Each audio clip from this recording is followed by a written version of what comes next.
Minasyaitonirrajim. Bismillahirrahmanirrahim. Rabbi shrah li sadri wa yassir li amri wahlul 'uqdatam min lisani yafqahu qawli. Subhanaka la ilma lana illa ma 'allamtana innaka antal alimul hakim. Assalamualaikum warahmatullahi wabarakatuh. Alhamdulillahirabbil alamin. Adada khalqihi wa ridha nafsihi wa zinata 'arsyihi wa midada kalimatihi. Asyhadu an la ilaha illallah wa asyhadu anna Muhammadan abduhu wa rasuluhu la nabiyya ba'dah. Al-mukarram para alim, al-mukarram para asatid, para jamaah yang dirahmati Allah. Alhamdulillah, pada kesempatan yang berbahagia ini Allah masih memberikan kita taufik dan hidayahnya sehingga kita masih bisa melaksanakan salah satu amalan yang dianjurkan oleh Allah Subhanahu wa taala di bulan suci Ramadan, dan dilanjutkan dengan kita bertadarus, belajar bersama. Dan insya Allah pada kesempatan yang berbahagia ini kita meneruskan tentang kitab Bidayatul Hidayah di bab Dukhulu al-Khala, atau tentang adab masuk kamar mandi. Sebelumnya, insya Allah kemarin Ustaz Fauzan sudah menyampaikan terkait dengan bab bangun dari tidur. Hadirin yang dirahmati Allah, dalam agama kita, dalam Islam, kita mengetahui bahwasannya segala sesuatu yang kita lakukan di dunia ini, baik kecil maupun besar, dari bangun tidur sampai nanti tidur kembali, adalah sesuatu yang sakral, adalah sesuatu yang suci. Dulu waktu kami di pondok sering diwejangi oleh kiai bahwasanya kehidupan kita itu sakral. Kehidupan itu sebenarnya sesuatu yang indah, yang membuat tidak sakral, yang membuat tidak indah itu kita manusia. Apa yang diturunkan oleh Allah berupa syariat, apa yang diajarkan oleh Rasulullah, itu sesuatu yang sakral. Tetapi kita sebagai manusia seringkali membuatnya tidak sakral, seringkali membuatnya seakan-akan sesuatu hal yang biasa. Dalam kitab Bidayatul Hidayah, Hujjatul Islam atau Imam Al-Ghazali menekankan kenapa beliau menulis di situ ada adab-adab yang berkaitan dengan keseharian. Padahal konteksnya adalah tentang bagaimana kita meraih hidayah dari Allah. Kenapa dimulai dengan sesuatu yang berkaitan dengan keseharian kita? Kalau dilihat secara sekilas penuturan beliau, isi-isi yang beliau sampaikan, kurang lebih beliau ingin menekankan bahwasannya untuk meraih ketenangan hati, untuk meraih tazkiyatun nufus, harus dimulai dengan yang terlihat, yang zahir. Harus dimulai dengan adab-adab yang terlihat oleh mata. Baik ketika itu kita bangun tidur, baik ketika itu kita masuk kamar mandi, berwudu, dan lain sebagainya.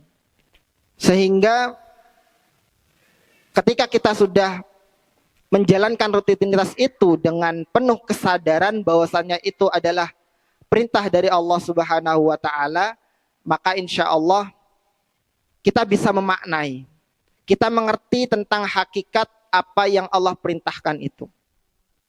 Maka ada bahasa dalam mungkin ilmu tasawuf atau ilmu tazkiyatun nafs itu, ada yang pertama syariat, ada yang kedua adalah thariqah, dan yang ketiga adalah hakikoh. Di sini disebutkan di syarah Bidayatul Hidayah, kalau syariat itu menekankan, Allah menurunkan tentang kewajiban, tentang sunnah-sunnah, amalan-amalan wajib, amalan-amalan sunnah, amalan-amalan yang makruh. Adapun thoriqoh adalah bagaimana kita atau amaliyah kita terhadap segala bentuk kewajiban dan kesunahan yang Allah turunkan. Tetapi yang perlu kita ketahui adalah yang fase ketiga, yaitu hakikoh. Maksudnya adalah apa itu hakikoh? Hakikoh kurang lebih adalah ketika kita mengerjakan sesuatu, ketika kita melihat sesuatu yang Allah perintahkan, kita tidak melihat itu sebagai sesuatu yang biasa. Kita tidak melihat masuk kamar mandi itu sekedar sebuah rutinitas. Kita tidak melihat bangun tidur itu sebagai rutinitas, tetapi di situ ada perintah dari Allah Subhanahu wa taala, ada adab-adab yang mesti kita jaga sehingga apapun yang kita lakukan itu menjadi bermakna ibadah. Ketika kita mengerjakan itu ada rasa yang berbeda dibandingkan kita mengerjakan rutinitas hanya sekedar menggugurkan kewajiban saja. Hadirin yang dirahmati Allah, mungkin tidak semua disampaikan pada kesempatan kali ini terkait dengan bagaimana masuk dalam kamar mandi. Tapi di sini yang mungkin menjadi titik poin adalah bahwasannya kita sepakat dan Rasulullah mengajarkan kepada kita bahwasannya kamar mandi ini adalah sesuatu yang menentukan bagaimana toharoh kita, bagaimana kita sholat, dan bagaimana kita beribadah dengan baik.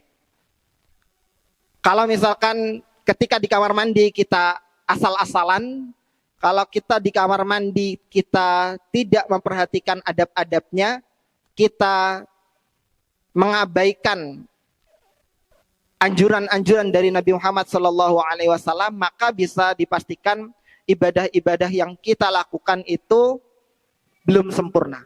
Walaupun mungkin terlihat sempurna, tetapi bisa jadi karena kita mengabaikan adab-adab di dalam kamar mandi, ibadah itu hanya terlihat sempurna secara gerakan, tetapi secara esensinya itu menjadi tidak sempurna karena di dalam kamar mandi atau ketika kita berada di kamar mandi, kita tidak memperhatikan adab-adabnya.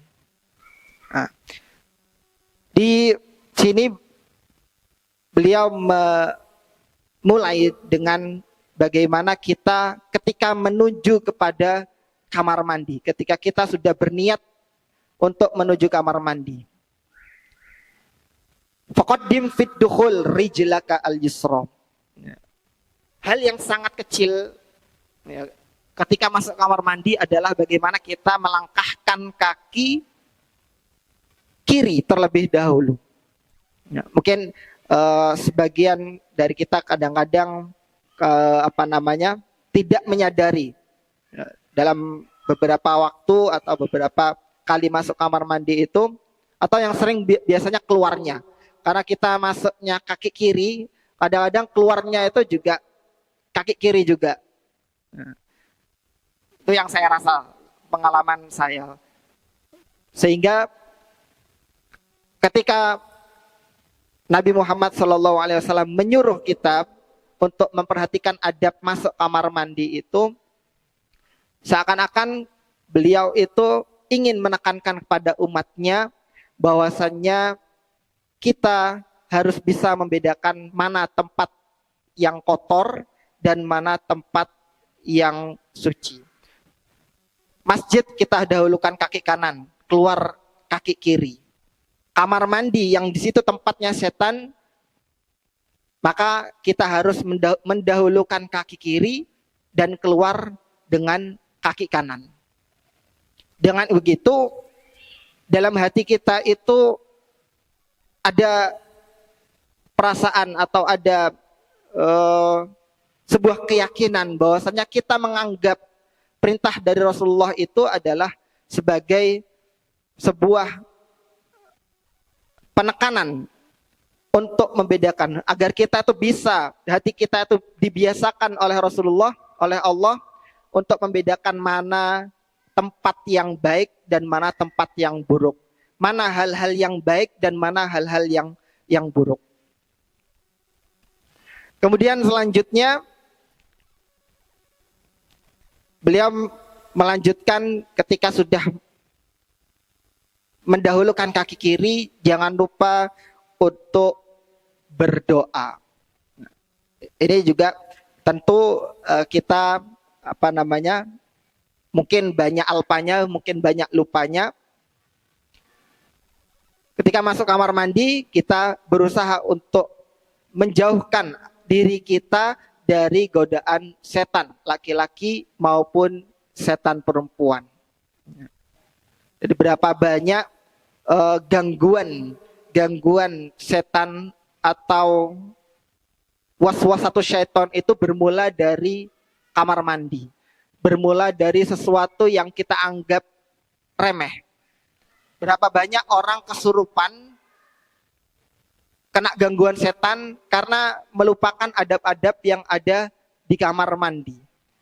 Sehingga ini sangat penting bagi kita, khususnya juga ketika mendidik, membiasakan anak-anak kita untuk masuk kamar mandi, kita talkin mereka untuk selalu berdoa sebelum masuk kamar mandi. Kalau lupa, di sini beliau menjelaskan, kalaupun lupa sudah masuk kamar mandi, terus kita lupa belum berdoa, maka kita baca doa tersebut di dalam hati. Supaya kita menjalankan perintah ini supaya tidak terganggu dari godaan setan. Hadirin jamaah yang dirahmati Allah. Kemudian dalam kamar mandi, ya, mungkin banyak sekali adab-adab yang beliau jelaskan. Di antaranya yang penting adalah dalam proses atau ketika kita buang air. Di sini beliau menyebutkan bahwasannya kita tidak boleh untuk menghadap kiblat atau membelakangi kiblat. Tidak boleh kita ketika buang air itu menghadap kiblat atau membelakangi kiblat. Maka kalau menghadap atau membelakangi kiblat saja tidak boleh, berarti ya, ini nanti akan berkaitan dengan adab bagaimana membangun rumah atau membangun sarana sanitasi di dalam rumah. Jadi kamar mandi itu menjadi salah satu hal yang sangat urgent yang perlu diperhatikan ketika kita membangun rumah atau membangun suatu tempat. Jangan sampai ketika membangun kamar mandi kemudian WC-nya atau lubang pembuangannya itu menghadap ke arah kiblat atau membuat kita membelakangi kiblat. Oleh karena itu, jika memang sudah terlanjur ya bagaimana lagi. Tapi ini menjadi dari anjuran Rasul tersebut bisa kita maknai bahwasannya untuk membangun kamar mandi itu bukan perkara yang remeh, bukan perkara yang sepele, tetapi perlu diperhitungkan secara matang.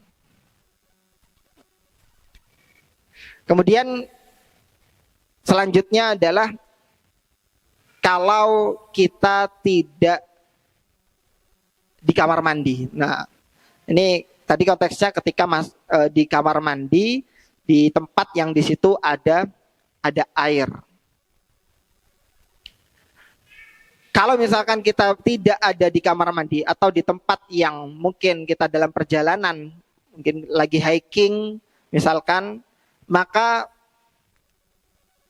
hampir sama, pada dasarnya hampir sama, namun pasti tentunya kita mengutamakan tempat-tempat yang di mana itu adalah tempat yang aman dari penglihatan manusia.